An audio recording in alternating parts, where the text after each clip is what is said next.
Olá, tudo bom? Como vocês estão?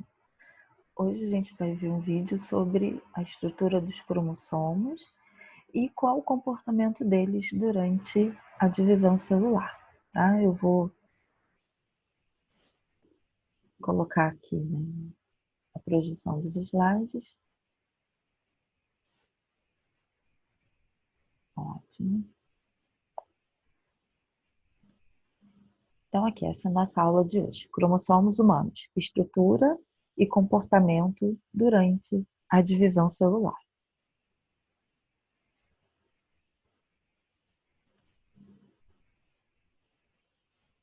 Então, primeiramente, relembrando que DNA é o nosso material genético. Então, nós temos muitos tipos diferentes de moléculas no nosso organismo. Temos proteínas, lipídios, carboidratos, enfim, uma série delas. Mas só tem a capacidade de guardar informação genética, ou seja, aquela que é herdável, aquela que a gente passa de geração em geração. Quem pode fazer isso é o DNA, tá? Então, o DNA ele é usado pelas células como se fosse assim, uma receita, tá? Ele guarda a informação de como a célula vai fabricar todas as suas proteínas. Não só as suas, mas aquelas proteínas que têm que ser exportadas, ou seja, elas são produzidas pela célula, mas elas vão atuar até fora dele, tá? Então, nós temos aqui a molécula de DNA, como vocês estão vendo, aquela dupla hélice, né, já conhecida. Nós temos o que faz, né, essa molécula de DNA? Ela serve apenas como um depósito de informação. Para a produção da proteína, eu vou precisar de uma molécula intermediária, que é o RNA mensageiro.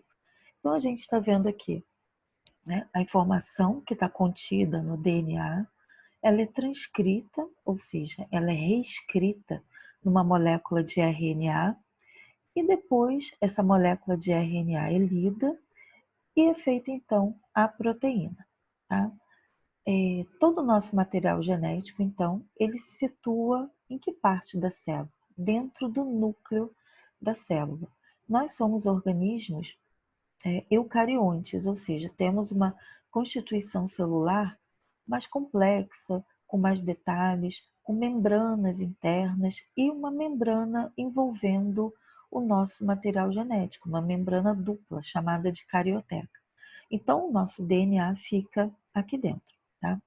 Aqui mostrando apenas o núcleo, tá? A gente tem aqui todo o material genético aqui, mas eu não estou vendo exatamente, né, ele todo separadinho. Eu vejo uma massa corada, né, sem distinção, né, do que exatamente eu estou vendo. Aqui eu tenho uma mistura de DNA e de proteínas, tá? Mas é o DNA o nosso verdadeiro material genético, ele que guarda a informação herdável, não são as proteínas, tá? Então a gente chama esse conjunto aqui de cromatina.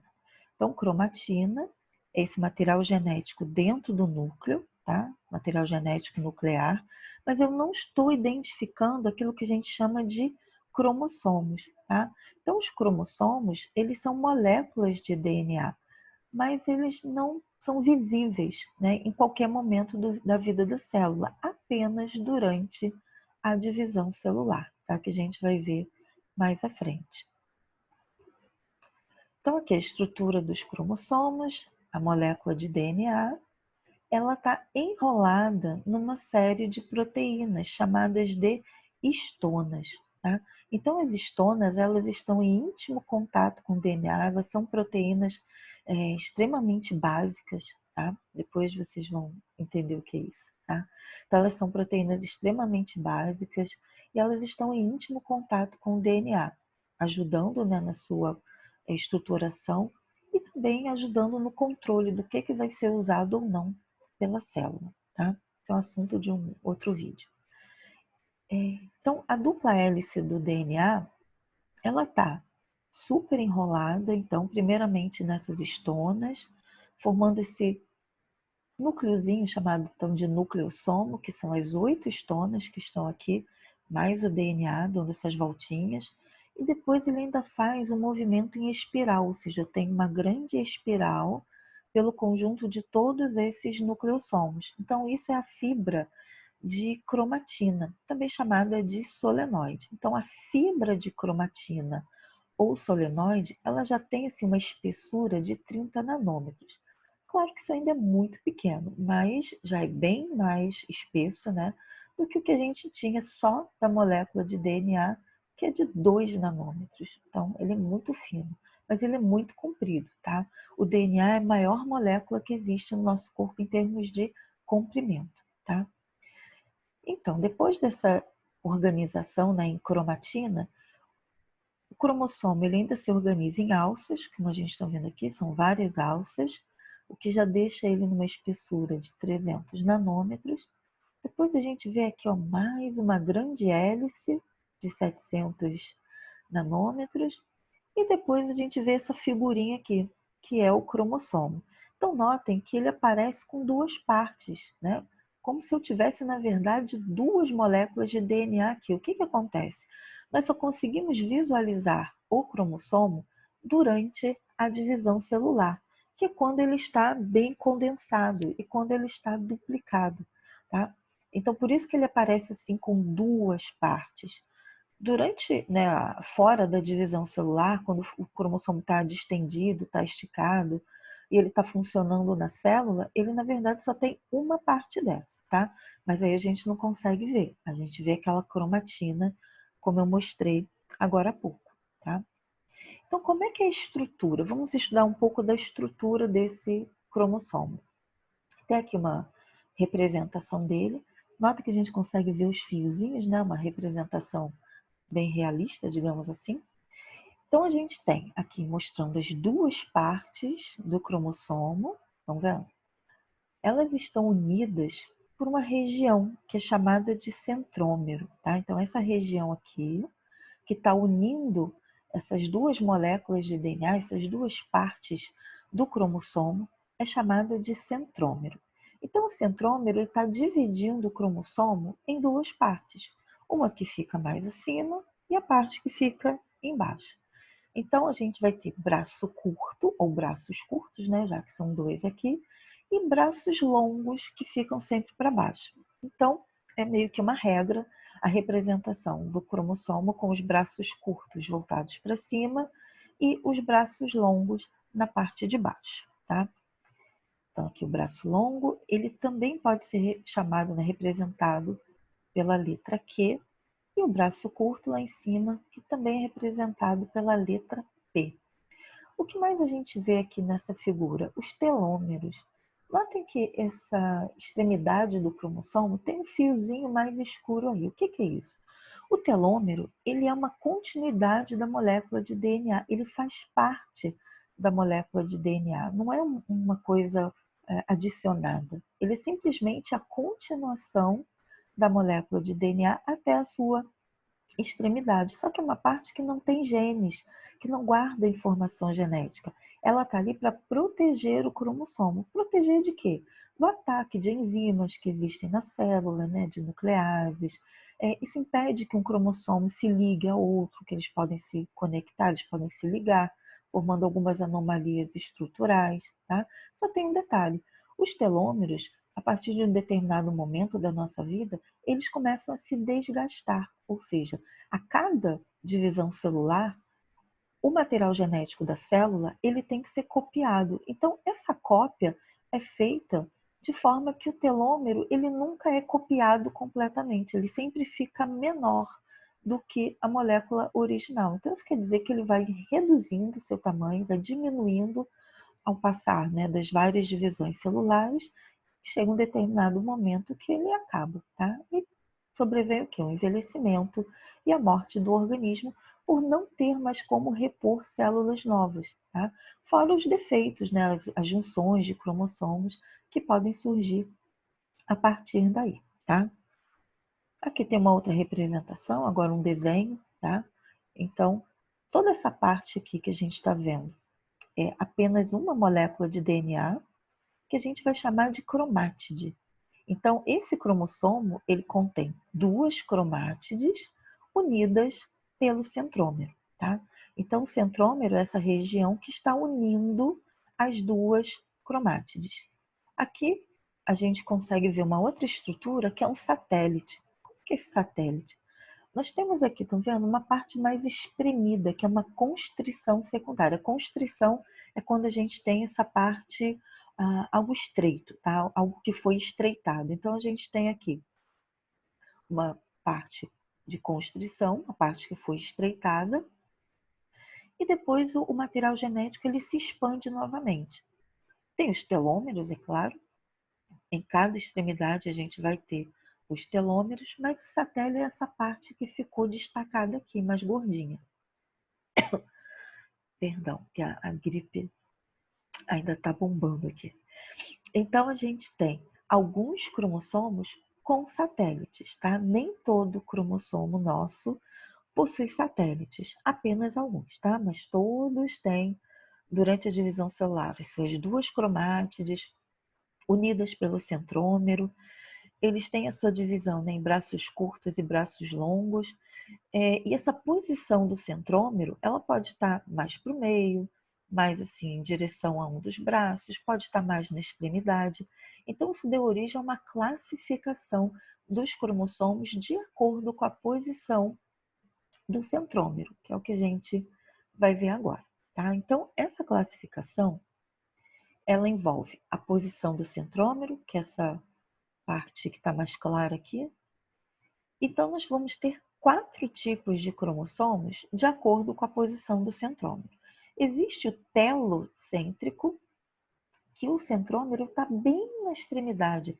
Praticamente não existe braço curto, tá? O braço curto é muito pequenininho. Só que esse tipo de cromossomo, nós, seres humanos, não temos, tá? Nós vamos ter aqui o B, o C e o D. Então, existem cromossomos que são acrocêntricos. O que quer dizer, né? Como é que é um cromossomo acrocêntrico? Ele tem o centrômero próximo a uma das extremidades, então ele tem braços curtos, que geralmente são bem curtos, e ele tem satélites, tá? Então, os acrocêntricos podem possuir, então, satélites. Tem aqui o submetacêntrico. Como é que é o submetacêntrico? Ele tem o centrômero, que não está no meio, mas também não está na extremidade, como o telocêntrico.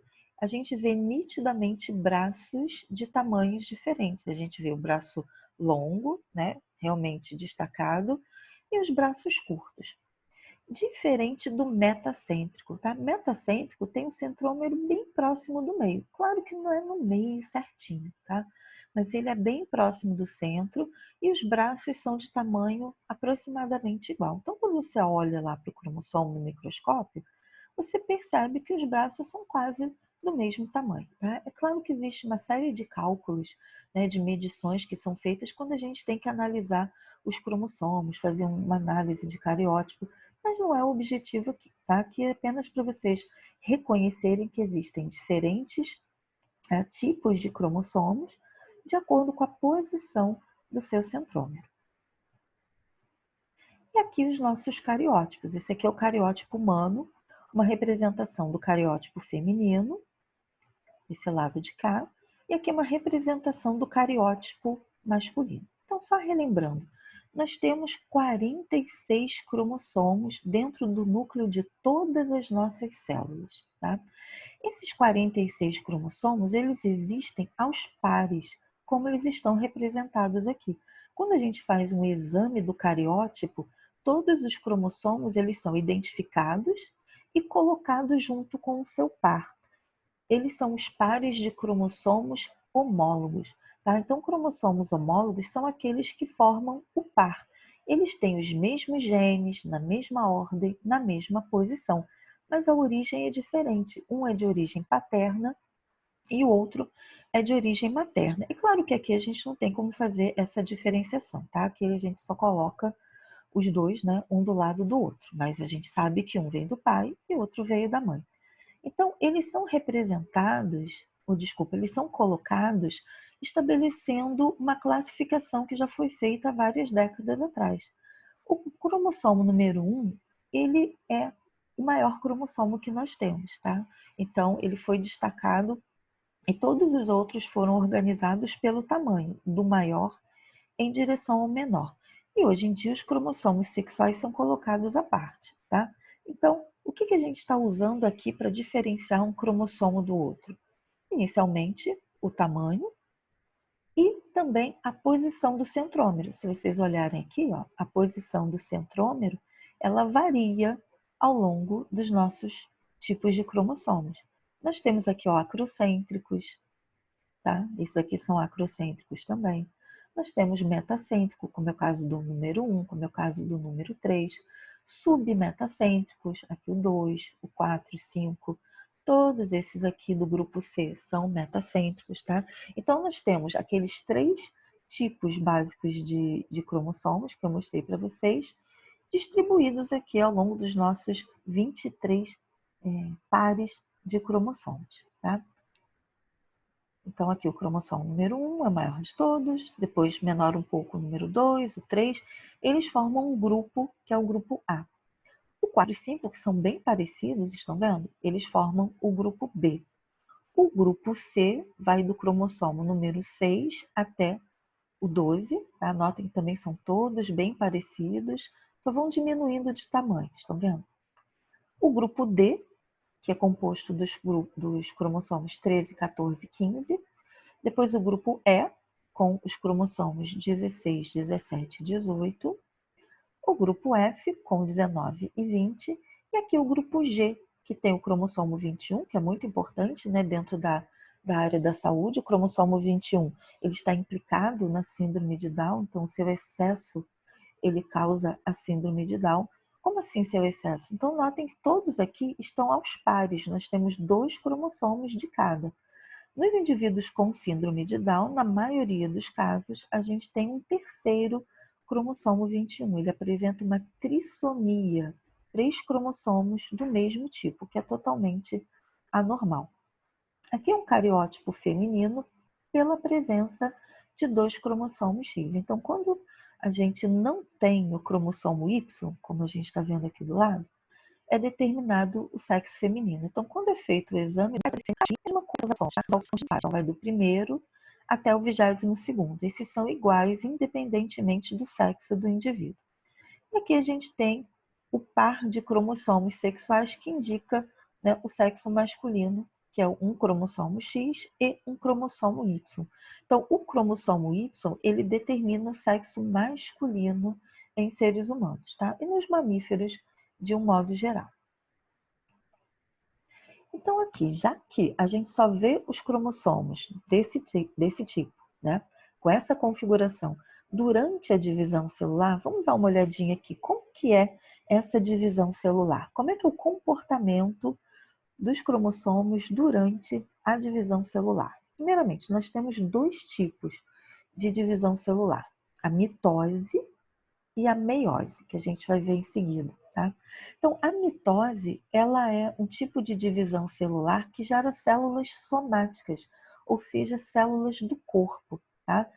São células que a gente chama de 2N, ou seja, que tem 2 conjuntos de cromossomos, são células diploides, tá? Já a meiose, ela foi feita para gerar gametas, células haploides, células que só têm um conjunto de cromossomos, ou seja, um cromossomo de cada tipo. Então, essas células que só são haploides, né, que só tem um cromossomo de cada tipo, são os gametas. Eles serão usados para a reprodução, tá? Então, vamos dar uma olhadinha agora nessa mitose. Vamos entender aqui o desenho, tá? Aqui tem uma palavra nova aqui, intérfase. Intérfase é todo o tempo de vida da célula menos a divisão celular, tá? Então, a intérfase não faz parte da divisão celular. Ela não é uma fase da mitose, tá? A mitose vai começar aqui, que a gente está chamando de prófase. Então, prófase é a primeira fase da mitose. O que a gente observa na célula durante a prófase? Então, isso aqui é um desenho bem simplificado da célula, basicamente, só mostrando a membrana externa, que é o que delimita a célula, a membrana nuclear, que é essa membrana dupla aqui, que é a carioteca, os cromossomos aqui dentro, notem que eles já estão ligeiramente visíveis, ainda não estão na sua condensação máxima, mas eles já podem ser visualizados, ainda distendidos e bem fininhos. E a gente vê aqui, ó, os centríolos. Centríolos serão extremamente importantes para o processo da divisão celular, tá? Então, nota que na prófase, o que a gente vê? Os cromossomos já se condensando, mas ainda esticados, né? Não estão na sua condensação máxima. Ainda existe a carioteca envolvendo esses cromossomos e os centríolos ainda estão se separando um do outro. Mais para frente, né, no final da prófase, que a gente vai chamar aqui ó, de prometáfase, já não vejo a carioteca em volta dos cromossomos. Ela está aqui ó, afastada, ela se fragmentou. Não é que ela não exista, ela simplesmente se fragmentou, ela está afastada. Por quê? Estão vendo aqui os centríolos? Entre o centríolo e outro, notem que agora eles estão em polos opostos da célula, surge uma série de fibras, tá? Essas fibras formam o fuso mitótico, tá? Então, entre um centríolo e outro, a gente vai ter aqui, ó, todas essas fibras que vão segurar, que vão prender todos os cromossomos. Então, todos os cromossomos ficarão presos numa estrutura, né, à volta do centrômero, que é chamada de cinetócoro. Então, essas fibras do fuso mitótico prendem esses cromossomos dos dois lados, e aí eles são encaminhados para o plano equatorial da célula, ou seja, eles ficam bem no meio da célula, tá? E aí a gente vê os centríolos totalmente afastados um do outro, lembrando que são pares, né, de centríolos. Essas fibras do fuso mitótico e mais os centríolos são feitos da mesma composição de uma parte do citoesqueleto, que são, né, a tubulina, são feitos de tubulina, tá? Então aqui na metáfase, terceira fase da divisão celular, a gente vai ter os cromossomos todos individualmente colocados aqui no meio da célula. A anáfase já é a separação daquelas cromátides irmãs, ou seja, existe uma contração dessas fibras do fuso mitótico indo em direção aos pares de centríolos e aquelas cromátides irmãs que estavam unidas pelo centrômero, agora elas se separam, tá? Não é que o cromossomo quebre, é apenas uma separação. Aqui mostrando uma anáfase um pouco mais adiantada, tá? E aqui a última fase da mitose, que é a telófase.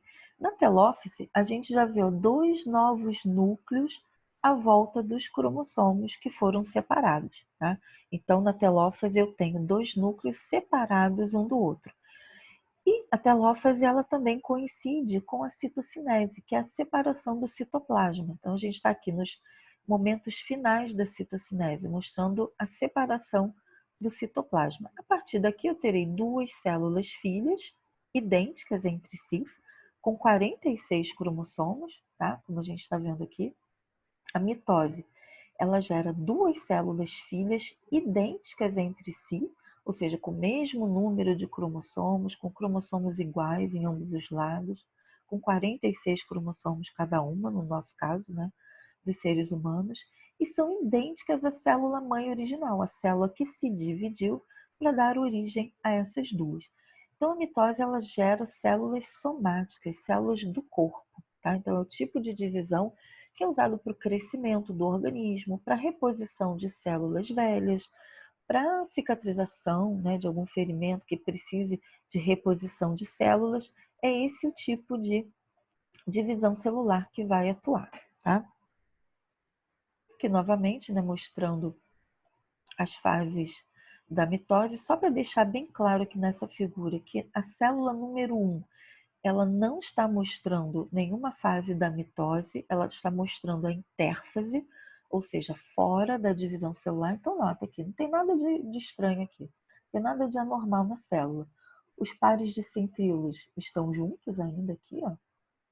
A gente vê o núcleo com a cromatina, a gente não consegue identificar cromossomo nenhum, mas aí na prófase a gente já vê, ó, os pares de centríolos se separando, a formação do fuso mitótico ainda no início, os cromossomos já ligeiramente condensados e visíveis, e ainda a membrana nuclear.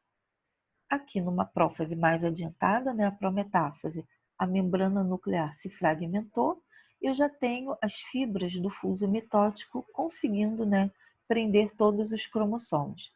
Metáfase, todos os cromossomos individualmente no plano equatorial. Aqui a anáfase, com a separação das cromátides irmãs. Aqui na 6, a gente já tem uma telófase. Eu já vejo, ó, os cromossomos já se esticando, o núcleo começando a se reconstituir. Então, a membrana nuclear ela está se fechando novamente em volta dos cromossomos. A célula ela vai terminar a sua divisão, a sua citocinese, e eu terei duas células filhas idênticas entre si, novamente na intérfase, que é o tempo de vida da célula fora da divisão celular, ok? E aqui nós temos a meiose. Meiose é uma divisão celular específica para a geração de gametas, tá? Então, os gametas são células especiais destinadas à reprodução. No nosso caso, né, em seres humanos, são o óvulo e o espermatozoide, tá? Então, eu não vou entrar em detalhes da formação de óvulo e espermatozoide, não é esse o objetivo aqui. Eu só quero que vocês vejam o que acontece com os cromossomos, em termos de quantidade, principalmente, durante esse tipo específico de divisão e quais as consequências disso, tá? Então, a gente começando aqui, ó, intérfase, novamente, lembrando que não faz parte da divisão celular. É só para mostrar da onde começa o processo, tá? Aqui, ó, os pares de centríolos, aqui o núcleo, a cromatina. Aqui eu já vejo a prófase. Notem que tem aqui, ó, prófase 1, metáfase 1. Aqui embaixo eu tenho 2, prófase 2, né, metáfase 2. O que é isso?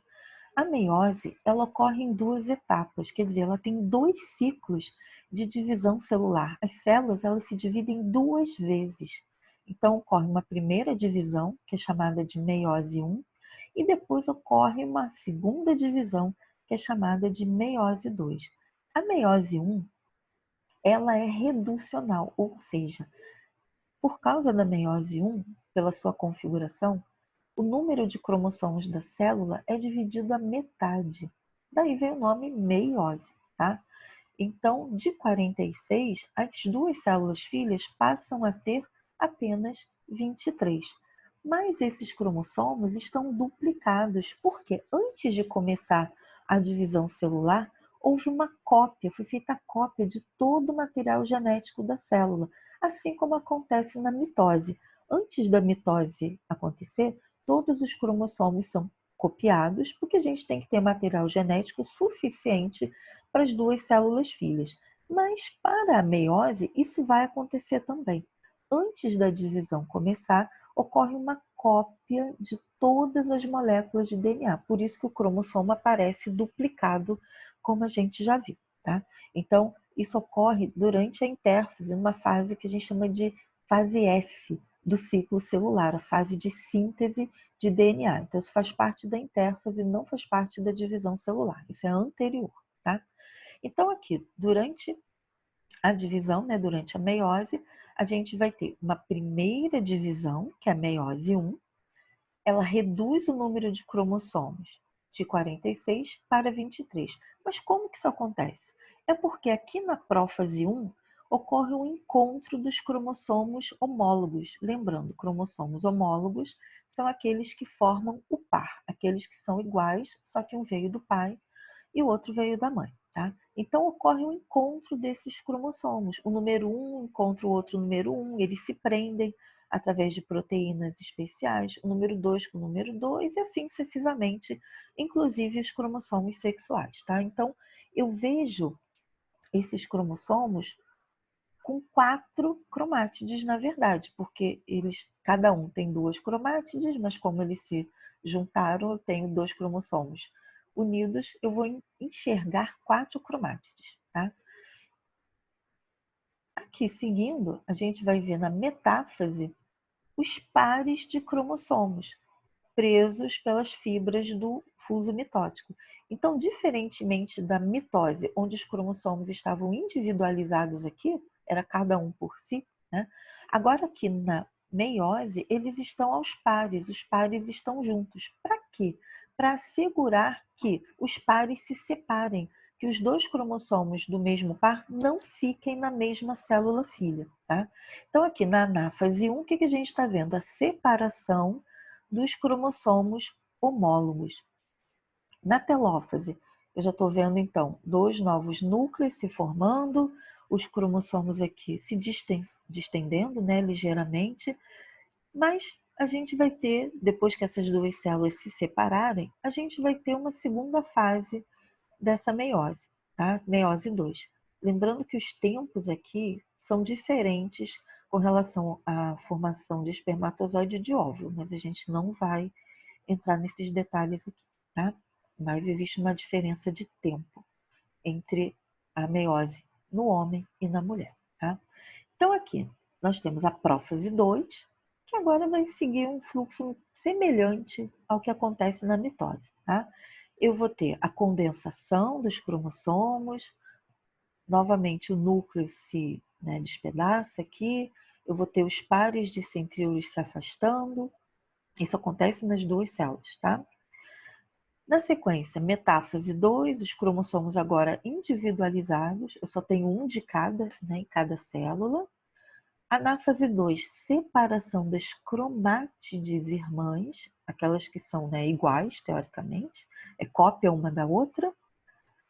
E aqui na telófase 2, a gente já está vendo dois novos núcleos se formando, o DNA já se descondensando, né, o cromossomo já começa a se esticar, e a separação, então, do restante do citoplasma da célula.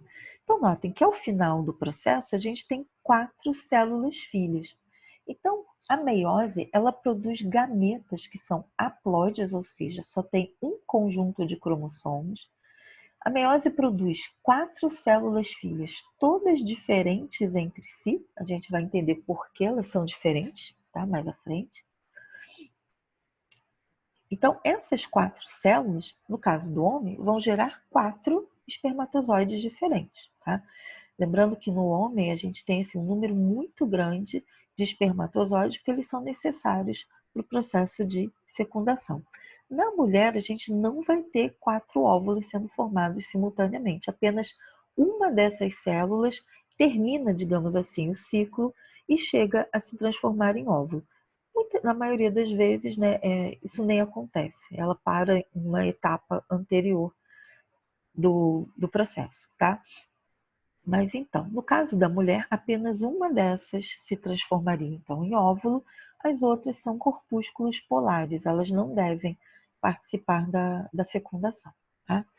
E agora a gente vai ver por que esses, por exemplo, no caso do homem, que cada processo desse vai gerar 4 espermatozoides, por que são 4 espermatozoides diferentes? Porque lá na prófase 1, enquanto os pares de homólogos estão reunidos, a gente vai ter uma troca de segmentos entre as cromátides desses cromossomos homólogos.